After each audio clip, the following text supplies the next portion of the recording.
Hey, it's Matt from Black Hole Woodworking. Welcome back. Today I'm making a platter out of this hunk of maple. Now this hunk of maple, you'll see I'm cutting away a lot of it. And that's because there was a big crack right in the middle of it, so what was going to be a bowl ended up being a platter. At the moment I'm using a 1/2-inch spindle gouge to do all the roughing work. A big part of the work you're seeing me do here is still getting rid of other cracks. I don't want any cracks in this piece at all.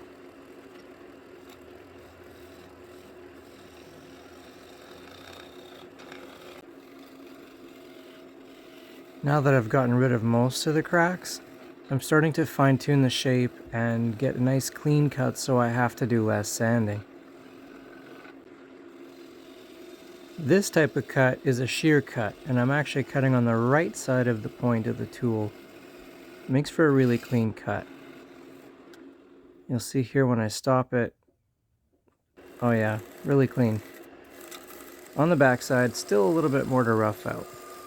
I also need to have a place to hold on to this thing, so I did create a bit of a larger tenon, and then off camera I'm going to cut off that long hunk of a nub sticking out that I don't need. For the inside of the bowl, I'm using a 1/2-inch bowl gouge. First thing I do is kind of flatten the face of the bowl so it's easier to cut. And I do that by just kind of cutting a series of grooves into here. It also helps me line up the bevel later when I turn that bowl gouge around, like here.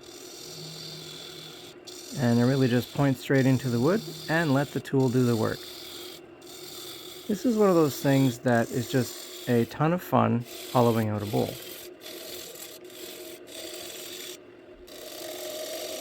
The inside of a bowl also gets a shear cut like the one you see here. That way I get a much smoother cut on the inside, less sanding to do on the sides of the bowl. And then of course to flatten the bottom, because it is a platter, actually not a bowl, then I use my flat scraper and then follow that up with a round nose scraper just to trim off any more raised grain or anything like that. Again, it's all about making that sanding process a little bit easier. Tiny bit more to clean up on the rim with the spindle gouge.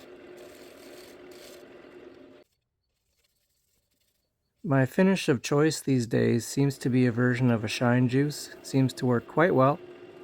And then I follow that up with a very thin but happy layer of wax.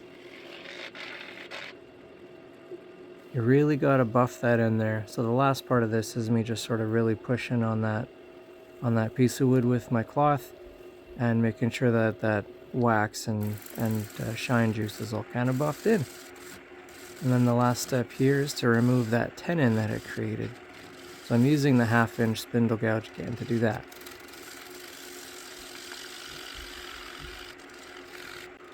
Follow that up with my round nose scraper again. Add some finish, and thanks for watching. I hope you all enjoyed it. Catch you next time.